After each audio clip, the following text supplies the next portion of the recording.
কিছুদিন গতকালই মা শারদার জন্মতিথি সারা বাংলা জুড়ে উদযাপিত হয়েছে, তেমনি আজকে থেকে এই উত্তর কলকাতা এবং পার্ক স্ট্রিট ও গোবেরাকেও এই যে আমরা কলকাতার মানুষ এই যে ক্রিসমাস উইকটাকে পুরো কাটাতে যাই, এনজয় করতে যাই, উদযাপন করতে যাই, এটা তাই প্রমাণ করে, বারবারই প্রমাণ করে তুমি পাশে দাঁড়িয়েছো, তোমাকে খুঁজছি। এক ভাষা, এক জাতি, এক প্রাণ। আমরা বঙ্গবাসী, পশ্চিমবঙ্গবাসী। আসুন শ্রী সুদীপ বন্দ্যোপাধ্যায়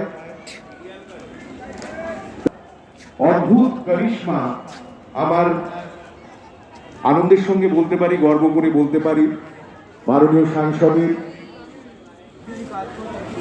এই যে ষষ্ঠবারের জন্য আমার সাংসদ হিসেবে